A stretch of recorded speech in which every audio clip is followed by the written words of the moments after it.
Elena Vasquez stood at attention in the corridor of the Ascendant Light while 3 dozen alien cadets walked past her without a single glance in her direction. She had been standing there for 2 hours now because Commander Veteran had ordered her to wait, and she knew better than to move before he dismissed her. Training station orbited a dying star at the edge of Union space, and it served as the most prestigious military academy in the entire galaxy, with cadets from over 40 different species competing for positions in the Galactic Union fleet. Elena was the first human to ever qualify for the command track, and every single day someone reminded her that she did not belong here. A group of Deshan cadets passed by, and one of them made a clicking sound with his mandibles that translated roughly to something about primitive mammals. Elena did not react because she had learned in her first week that reacting only made things worse. The door at the end of the corridor finally opened, and Commander Veteran emerged with his compound eyes fixed on her position and his forearms folded across his chitinous chestplate. He was Cathvari, and his species had been conquering star systems while humanity was still learning to make fire, so he never let anyone forget that fact. "Cadet Vasquez," he said in a voice that scraped like metal on stone, "you are late for your physical assessment." "Sir, you ordered me to wait here until—" "Are you arguing with a superior officer?" Elena clenched her jaw and swallowed the words she wanted to say because she had learned that too. "No, sir." "Then move." She followed him through the winding corridors of the station, and she noticed that he was leading her away from the main training facilities toward a section she had never visited before. The lights grew dimmer here, and the walls showed signs of neglect, with dust collecting in corners and panels that had not been cleaned in years. "Sir, the physical assessment chambers are in the opposite direction. Your assessment will be conducted in Training Deck 7, he said without turning around. "We require privacy for the specialized tests I have prepared for you." Something cold settled in Elena's stomach, but she kept walking because what choice did she have? She thought about the other cadets who had disappeared during her 6 months at the academy, and she remembered the rumors that circulated in whispers when the instructors were not listening. A Malari cadet named Thresh had vanished 3 months ago, and the official report said he had requested a transfer. But Elena had seen his belongings still sitting in his quarters for a week after he supposedly left Evenian. Named Sora had gone missing during a solo training exercise, and her body was never recovered. Both of them had been performing well, and both of them had made enemies of Commander Veteran. Elena understood now why she was being led to an abandoned section of the station, but understanding did not give her any options. She could run, but where would she go on a space station? She could fight, but Veteran was twice her size and armed while she carried nothing. She could report her suspicions, but to whom and based on what evidence? So she kept walking, and she kept her face neutral, and she tried to think of something, anything that might save her life. Training Deck 7 was a large empty room with gray walls and a ceiling that stretched high above them, and there were no windows, and only one door. Veteran sealed that door behind them, and Elena heard the lock engage with a sound that felt like a coffin closing. "Do you know why humans were admitted to the Galactic Union?" he asked as he walked slowly around the perimeter of the room. "The expansion protocols require that any species achieving faster than light travel be offered membership." Elena recited a technicality. Veteran spat. "A loophole that your pathetic species exploited, because you lack the biological and cultural development to earn your place among the stars. With respect, sir, I earned my place in this academy through the same examinations as every other cadet." He stopped walking, and his compound eyes seemed to glow with something that might have been hatred or might have been anticipation. "You scored highest on the tactical reasoning examination," he said. "Higher than cadets from species that have been mastering warfare for 10,000 years. "Yes, sir." "Do you think that makes you special?" Elena considered the question carefully before answering because she sensed that her life might Depend on her words, I think it makes me qualified, sir. Vethron made a sound that might have been a laugh if it had contained any warmth. Let me tell you what I think. Human, he said as he drew his sidearm from its holster. I think your species is a contamination spreading through the Union like a disease, and I think someone needs to provide the cure. Elena's heart began pounding in her chest, but she forced herself to remain still because running would only make it faster. The Academy will investigate, she said. They will know what you did. They will know that a regrettable accident occurred during a private training session. Vethran replied, the same accident that has occurred before, and that will occur again until the human contamination is cleansed from these halls. He raised the weapon, and Elena saw the plasma chamber begin to glow with deadly energy. Any last words? Cadet? Elena thought about her mother back on Earth, who had cried when Elena left for the Academy, and who had made her promise to come home safely. She thought about her younger brother who wanted to follow in her footsteps and join the fleet. She thought about all the humans who would come after her, and who would face the same hatred and the same violence if she died here. Today in silence. Yes, sir, she said. I want you to remember this moment. Why would I remember killing an insect? Elena met his compound eyes without flinching, and she spoke with a calm she did not feel, because in a few minutes you are going to understand exactly why. Humanity survived long enough to reach the stars, and you are going to wish you had never been born. Vethran's mandibles clicked with amusement. Brave words for a dead woman. He pulled the trigger. The Voss plasma bolt crossed the distance between them in less than a heartbeat, and it struck Elena directly in the center of her chest with the force of a small explosion. She felt her feet leave the ground, and she felt her body slam into the wall behind her, and she felt pain beyond anything she had ever imagined. Then she felt nothing at all. Her heart stopped beating, and her lungs stopped breathing, and her brain began to shut down one function at a time. Commander Vethran holstered his weapon and turned toward the door with satisfaction spreading across his alien features behind him. Elena's body lay crumpled against the wall, with smoke rising from the ruin of her chest. Did not see her fingers begin to twitch. Did not see her ruined heart shudder and then beat once and then beat again. He did not hear the sound that escaped her throat as something ancient and terrible woke up inside her 23 seconds after he shot her. Elena Vasquez opened her eyes. The first thing Elena became aware of was the smell of her own burning flesh, and the second thing was that she was still alive when she should not have been. Her chest was a crater of charred tissue, an exposed bone, and she could see things inside herself that no living person should ever see. But somehow her heart was beating again. It was beating wrong, and it was beating too fast, and it hurt in ways she could not describe, but it was beating her. Brain sent signals to her body, demanding that she lie down and wait for death. But something else intercepted those signals and replaced them with a single overwhelming command. Get up. Elena did not choose to stand because choice requires thought, and thought requires time, and she had neither of those things right now. Her body moved on its own, pulling itself upright against the wall, while her conscious mind watched from somewhere far away like a passenger in a vehicle driven by something ancient, and Savasheva Thrawn was walking toward the door with his back turned and his guard completely down because dead humans do not get up.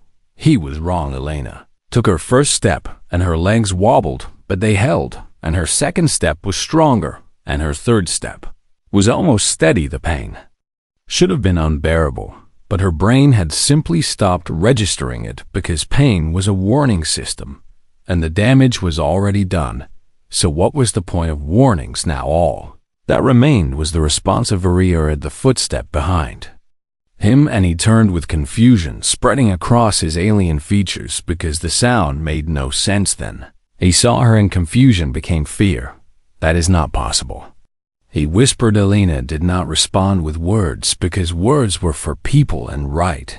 Now she was not a person, she was a survival mechanism, wrapped in human skin, and she was operating on programming, that predated civilization by 100,000 years. Her ancestors had faced predators with claws and teeth and overwhelming strength, and they had survived not by being faster or stronger, but by refusing to stop, by getting up every time they were knocked down, by fighting until the threat was eliminated or until their bodies physically could not move anymore. Elena's body could still move. Vethran reached for his sidearm, but his hand was shaking, and his movements were slow, because his species had evolved as apex predators, and apex predators do not develop reflexes for dealing with prey that refuses to die. Elena crossed the distance between them in 3 heartbeats. Her fist connected with his thorax before he could draw the weapon, and she felt chitin crack beneath her knuckles,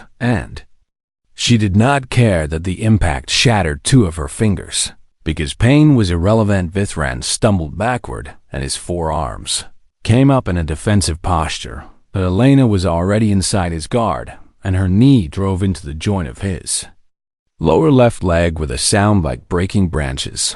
He fell, and she fell with him, and then she was on top of him with her hands around his throat and her thumbs pressing into the gaps between his armor plates.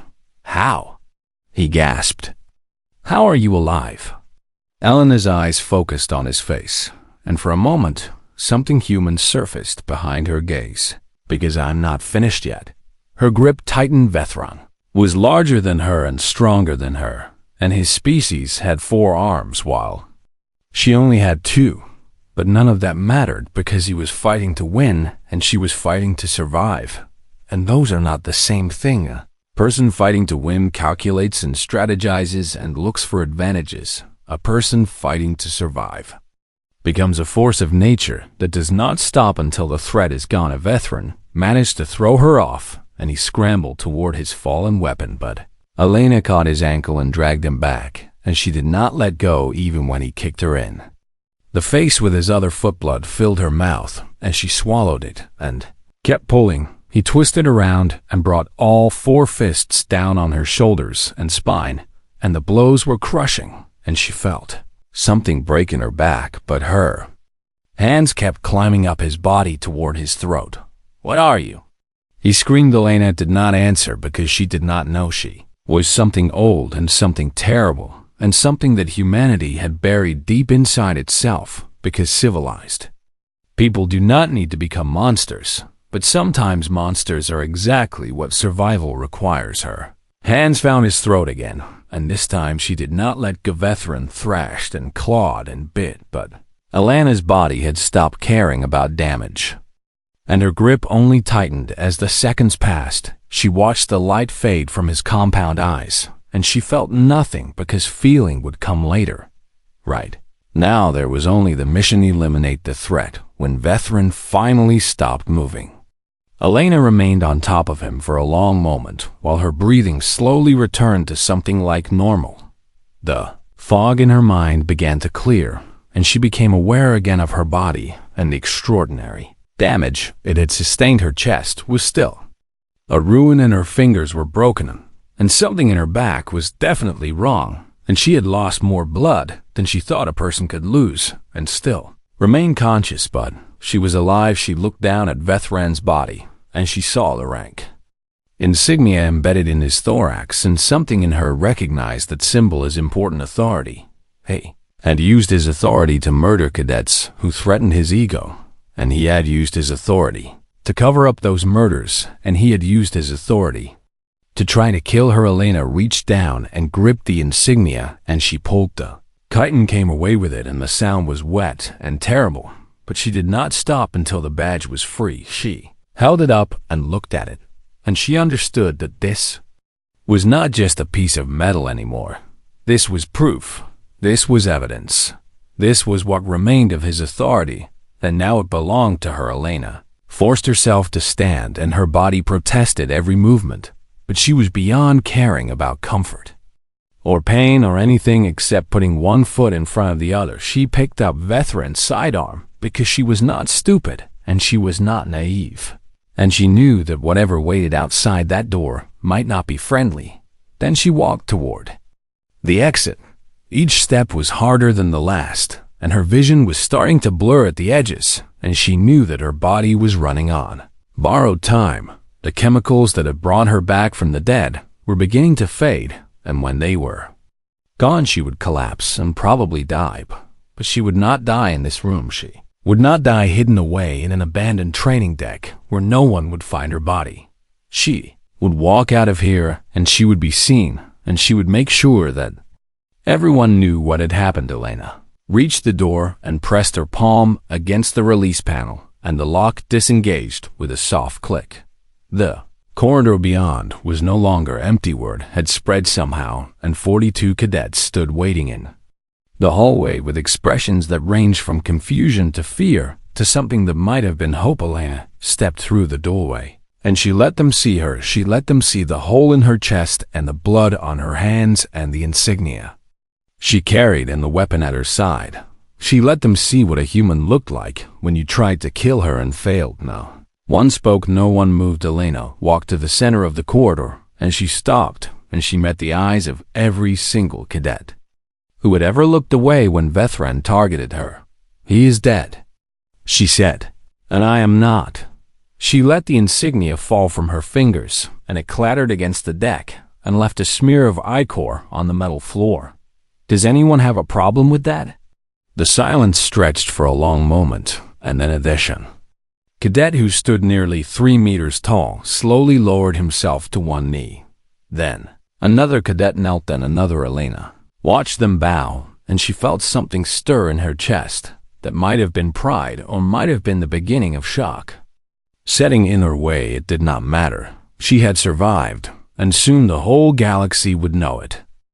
Dr. Yanara had been practicing medicine for 300 years, and she had never seen anything like the human woman lying on her examination table. Elena Vasquez should have been dead, and not just dead, but impossibly dead, with damage so severe that most species would have expired in the first millisecond.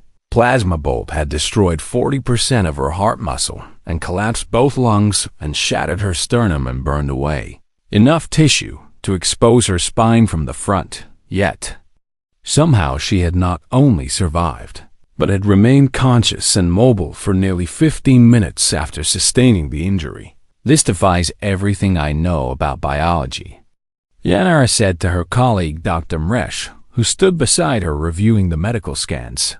"Look at the cellular activity." Mresh replied, "Her body is healing itself at a rate that should not be possible without regenerative implants." "She does not have any implants, I know." They stared at the scans together and tried to make sense of what they were seeing. Elena's heart had restarted on its own without any external intervention, and her lungs had reinflated despite being perforated in multiple places, and her blood was clotting at nearly 10 times the normal rate for her species. "Have you looked at her hormone levels?" Yanara asked. "I have, and they explained some of what we are seeing, but not all of it." Mresh pulled up another display and pointed to a series of chemical markers that were so elevated they had broken the standard scale. Adrenaline at 40 times, baseline, and endorphins at levels that would kill most species, and cortisol and norepinephrine, and at least 3 compounds we cannot even identify. Her nervous system should have shut down from the overload. It should have, but instead, it appears to have redirected all available resources toward survival functions and nothing else. Yanara looked down at the unconscious human and felt something she had not felt in centuries. Fear. Not fear of Elena, because the young woman was clearly not a threat in her current state, but fear of what she represented. The Galactic Union had studied humanity before, admitting them to the stars, and they had noted certain peculiarities about the species. Humans had extraordinary endurance compared to most sentient races and could maintain physical activity for hours without rest. Humans had a remarkable tolerance for pain and could continue functioning through injuries that would incapacitate other species. Humans had an unusual capacity for adaptation and could survive in environments that ranged from frozen wastelands to scorching deserts, but no one had documented this. No one had discovered that humans carried a hidden Failsafe buried deep in their genetic code that could turn a dying body into a weapon. We need to report this to the Union Council. Yanara said. Report what exactly? Mresh asked. That humans can survive plasma burns and kill armed officers with their bare hands and refuse to die when their hearts stop beating. Yes, they will panic. Perhaps they should. Yanara walked to her console and began composing a message, but her hands hesitated over the interface because she was not sure how to describe what she had witnessed.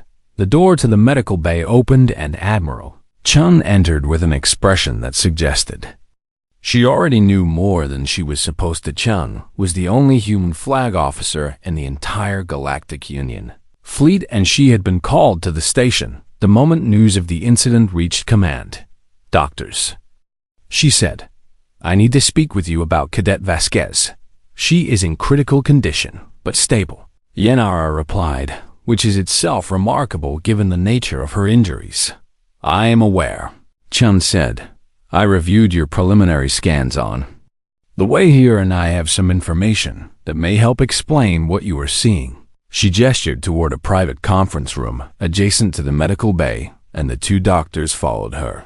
Inside, once the door was sealed, Chun activated a security protocol that blocked all recording devices, and then she turned to face them with an expression that mixed pride and concern in equal measure.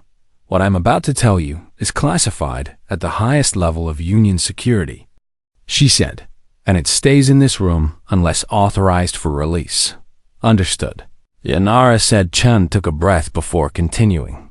Humanity did not evolve on a gentle world, she said. Our planet was harsh and competitive and filled with predators that were faster and stronger and more deadly than we were. This is documented in your species profile. Mresh said. What is not documented is how we survived.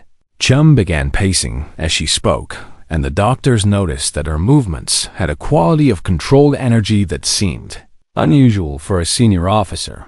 Our ancestors were prey animals before they became hunters, she said, and prey animals that survive develop certain adaptations that help them escape from predators. Most species develop speed or camouflage or defensive weapons. Yanara said. We developed something else. Chum stopped pacing and looked directly at the doctors. We developed the ability to refuse to die. She explained that human biology contained a cascade response that activated in moments of extreme trauma, and that this response had been documented in isolated cases throughout human history. Soldiers who kept fighting after sustaining mortal wounds, accident victims who walked away from injuries that should have killed them instantly, parents who performed impossible feats of strength to save their children. We call it different things, Chun said. Adrenaline surge or survival instinct or the will to live, but the truth is that it goes much deeper than any of those labels suggest. How deep? Mresh asked. Deep enough that our bodies can override death itself for short periods of time. Chun explained that when a human faced certain death, the brain could activate a series of emergency protocols that shut down every non-essential function and redirected all remaining energy toward two goals: survive, eliminate the threat. The heart can restart itself through sheer electrical activity, she said. The blood can clot fast enough to seal wounds that should cause immediate exsanguination, and the nervous system can block pain signals entirely to allow continued function. For how long? Yanara asked. Minutes at most, and the cost is severe because the body burns through resources at an unsustainable rate and the damage accumulates quickly. But it can be enough. Yes, Chun said. It can be enough. Yanara looked through the window at Elena's unconscious form and reconsidered everything she thought she knew about the fragile, soft-bodied species that had only recently joined the stars. Why has this not been documented before? Because it is rare, Chun replied. Most humans never face the kind of trauma that triggers the full response, and those who do often die afterward from the accumulated damage. But Cadet Vasquez survived. She did, and that makes her either very lucky or very special. Chun moved to the window and watched Elena breathe, and her expression softened into something that looked almost maternal. She will recover, she said. Humans are resilient, and she is young and strong and stubborn enough to survive anything. And then what? Mresh asked. Chan turned back to face the doctors, and her expression hardened again. Then she graduates and she receives a command.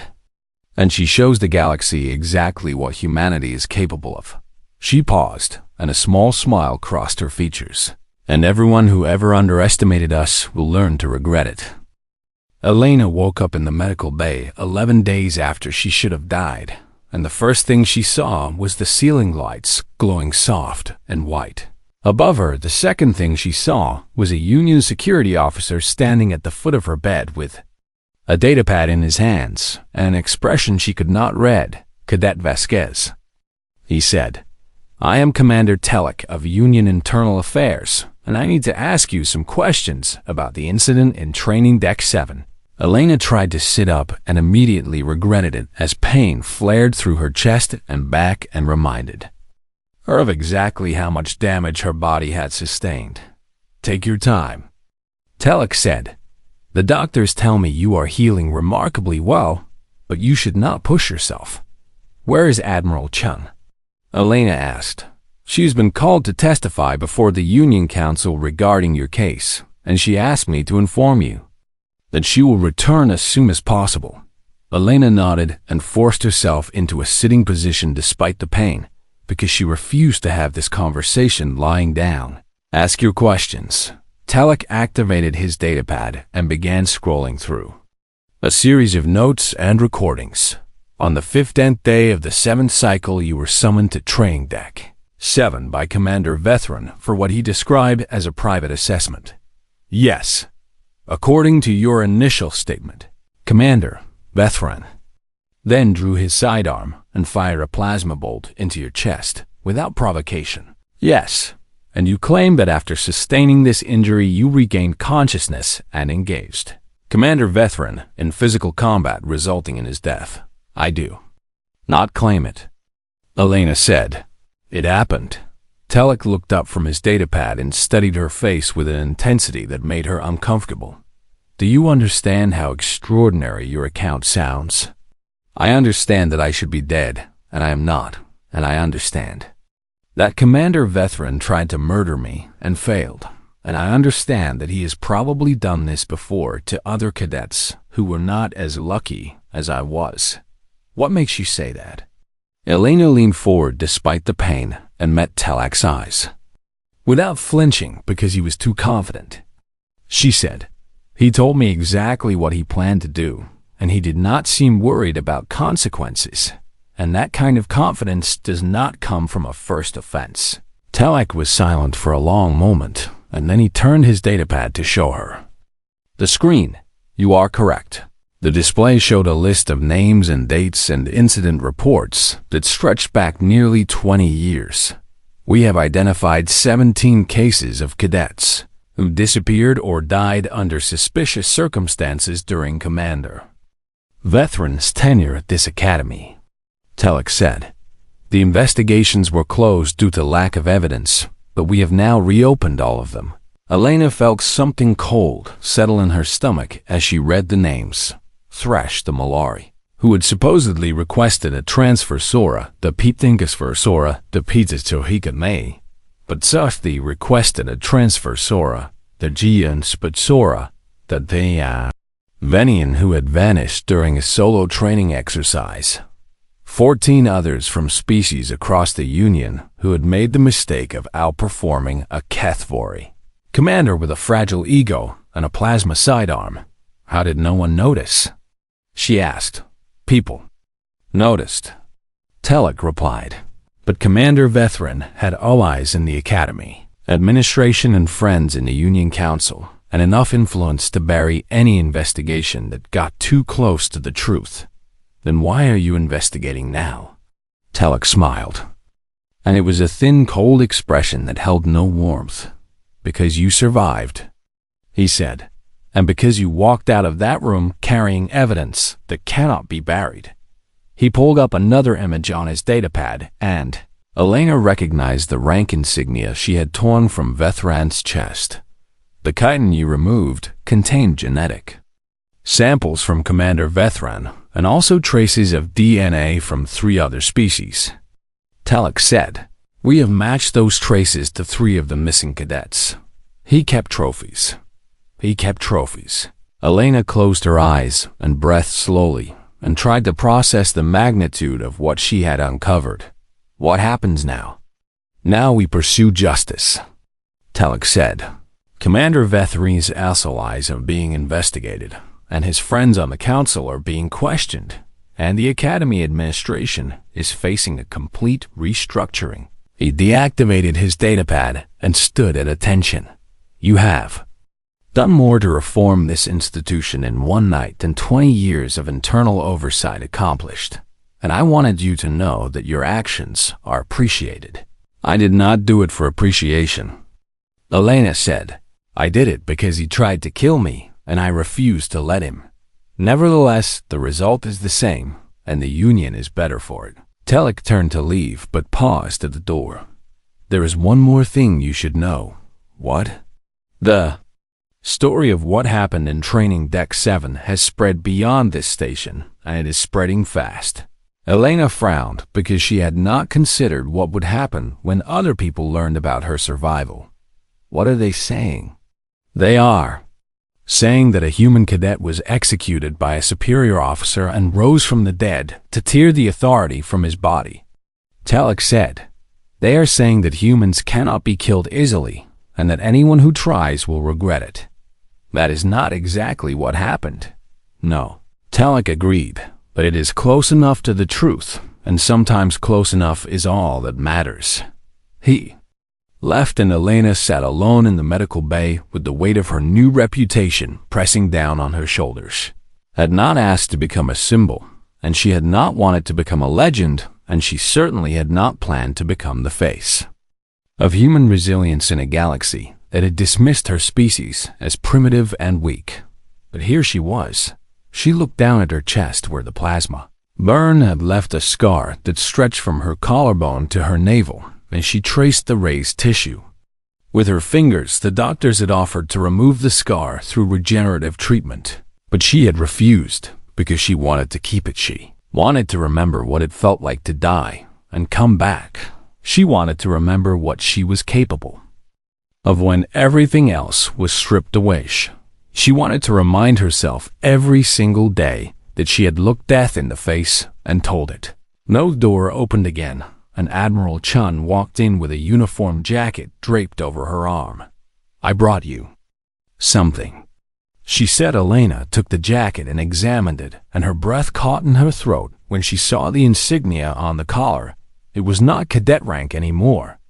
"The council voted this morning," Chun said, "in recognition of your actions and your service. You are being promoted to ensign and assigned to active duty upon completion of your recovery." "I have not graduated yet." The council decided that killing an armed superior officer while mortally wounded counts as a final examination. Chun smiled. And it was the first genuine warmth Elena had seen since she woke up. They also decided that any species capable of producing soldiers like you deserves a larger role in Union Affairs, and humanity has been granted 3 additional seats on the Security Council. Elena stared at the jacket and tried to comprehend what was happening. She had come to this academy hoping to prove that humans belonged among the stars, and now she had accomplished more than she ever imagined possible, but the cost had been high. "I killed him," she said quietly. "I wrapped my hands around his throat, and I squeezed until he stopped moving, and I did not feel anything. Do you feel something now?" Elena considered the question carefully before answering. "I feel like I did what was necessary. And I feel like I would do it again if I had to. And I feel like that should bother me more than it does." Chung sat down beside her and placed a hand on her shoulder. "That is called being a soldier," she said. "And it never gets easier, but you learn to carry it. How? By making sure it mattered, Chum replied. By making sure the lives you take serve a purpose, and the lives you save outnumber them. She gestured toward the jacket. That is what this represents, and that is what you will do with the rest of your career. Elena looked at the insignia again, and this time, she saw not just a promotion, but a responsibility, a duty to every cadet who would come after her, a promise to every human who would follow in her footsteps, a warning to every enemy who would underestimate her species. She put on the jacket and felt the weight of it settle on her shoulders, and she knew that nothing would ever be the same. Thank you, Admiral. Chun stood and walked toward the door. Do not thank me, Ensign, she said. Thank Commander Veteran. For trying to kill me? For being stupid enough to fail. 6 months after the incident in Training Deck 7, Elena Vasquez stood on the bridge of the Union patrol vessel Defiant and watched the stars drift past through the viewport. She was no longer Ensign Vasquez. The promotion had come faster than anyone expected because the Union Council wanted to demonstrate their commitment to human integration, and because Elena had proven herself in 3 separate combat engagements during her first tour of duty. Now she was Lieutenant Commander Vasquez, and she was second in command of a ship with a crew of 200 beings from 40 different species, and every single one of them knew her story. Commander, said Lieutenant Thresh from the tactical station, we are receiving a distress signal from the Academy station. Elena turned from the viewport and moved to the command console with a smooth efficiency that had become second nature. What kind of distress? A shuttle carrying new cadets has experienced engine failure near the station perimeter, and they are drifting toward the radiation belt. Elena felt something tighten in her chest because she remembered what it was like to be a new cadet on that station, and she remembered feeling alone and vulnerable and unwelcome. How long until they reached the radiation zone? 17 minutes at their current drift rate. Can the station send a rescue ship? Negative, Thresh replied. Their emergency vessels are engaged in another operation, and the nearest alternative is Bus, 40 minutes away. Elena looked at the navigation display and calculated distances and angles and arrival times in her head. We can intercept in 12 minutes if we push the engines past recommended limits. That would risk damage to our propulsion systems. I know. She walked to the captain's chair where Captain Velmora sat watching her with an expression of careful evaluation. Vela was Deshan, and she had been skeptical of humans when Elena first came aboard, but 6 months of service together had changed her perspective. You want to make the rescue, Velmora said. I do, even though it means risking this ship and everyone on it. Those cadets are the future of the Union, Elena replied. And right now they are scared and alone and convinced that no one is coming to save them. She met Velmora's eyes without flinching. I know exactly how that feels, and I will not let anyone else experience it if I can prevent it. Velmora was silent for a long moment, and the entire bridge crew held their breath waiting for her decision. Then she smiled and stood from the captain's chair. Lieutenant Commander Vasquez has the con, she announced. Set course for intercept at maximum available speed. Elena felt a rush of gratitude and pride, but she pushed those feelings aside because there was work to do. Helm set course bearing 72 Mark IV and increased speed to 112% of rated maximum. Aye, Commander. The ship shuddered as the engines pushed beyond their safe operating parameters, and Elena felt the deck vibrate beneath her feet. Time to intercept? 11 minutes and 43 seconds, Elena nodded and began issuing orders to prepare for the rescue operation. She assigned teams to monitor the engine status, and teams to prepare the docking systems, and teams to receive the cadets once they were safely aboard. She worked with calm efficiency, and her crew responded to her commands without hesitation because they had learned to trust her. Judgment. 11 minutes later, the Defiant pulled alongside the disabled shuttle, and Elena supervised the docking procedure personally. She watched through the airlock window as the cadets came aboard, and she saw the fear in their eyes transform into relief, and then into something that looked almost like all one of the cadets was Humana, a young man with dark hair and wide eyes who stopped when he saw Elena and stared at her like she was something out of a legend. "You are her," he said. "You are the one they talk about." "I am Lieutenant Commander Vasquez," Elena replied. "And you are safe now.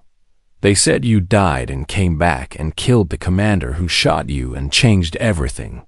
Elena looked at the young man, and she saw herself reflected in his eyes. She saw the hope and the fear and the desperate desire to prove that humans belonged among the stars.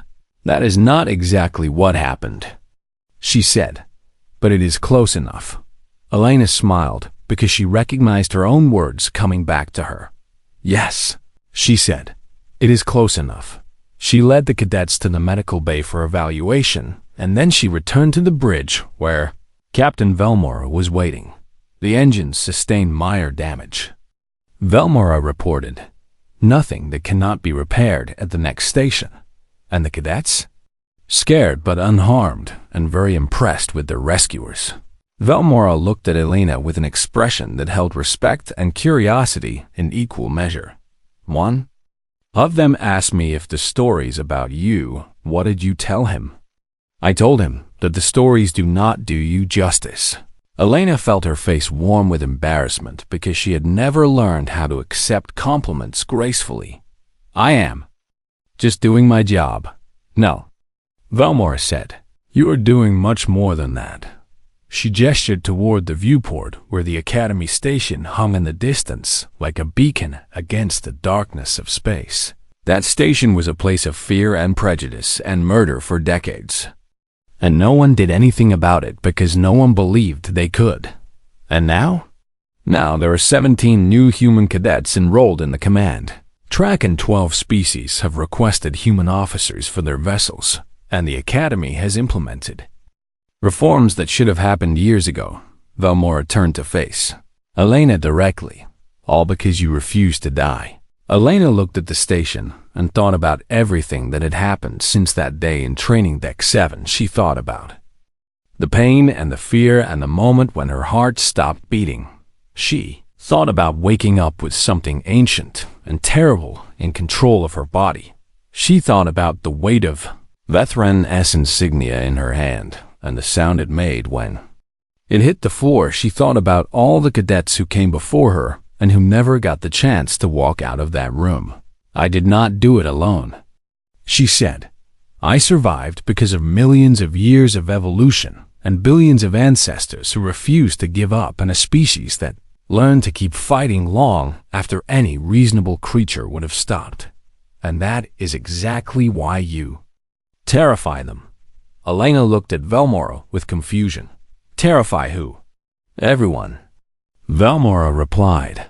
"Every species in this union looks at humanity and sees a people who should not have survived, and they wonder what else you are hiding." She paused, and her mandibles clicked in what Elena had learned was the Theshan equivalent of a knowing smile.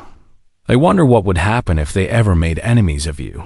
Elena considered this, and she thought about the galaxy stretching out before her, and all the dangers and challenges that waited in the darkness between the stars.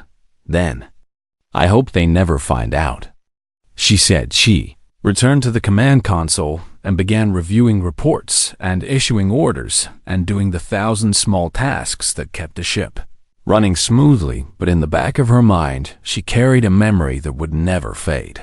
The memory of dying and coming back. The memory of refusing to stop. The memory of what humans were capable of when everything else was stripped away. And she knew that somewhere out there in the vastness of space, there were enemies who had not yet learned to fear her species. But they would. They all would, because humanity had not clawed its way up from prey animals to starfarers by being gentle or forgiving or easy to kill. They had survived by being stubborn and resilient and absolutely relentless in the face of anything that threatened their existence, and now they were among the stars, and they were never going back. Elena smiled as she looked out at the infinite darkness. and she felt no fear, only purpose, only determination, only the unshakable knowledge that whatever challenges waited in the future, she would face them the same way she had faced everything else. She would refuse to die. She would refuse to give up. She would refuse to let anyone tell her that humans did not belong, and anyone who tried to stop her would learn exactly what Commander Veteran had learned in his final moments, that humans do not stay down, that humans do not give up, that humans do not die easily, and that anyone who forgets these truths will be reminded of them in the most painful way possible. The stars burned cold and eternal in the viewport, and Lieutenant Commander Elena Vasquez watched them with eyes that had seen death and returned to tell the story. This was her galaxy now, and she was just getting started.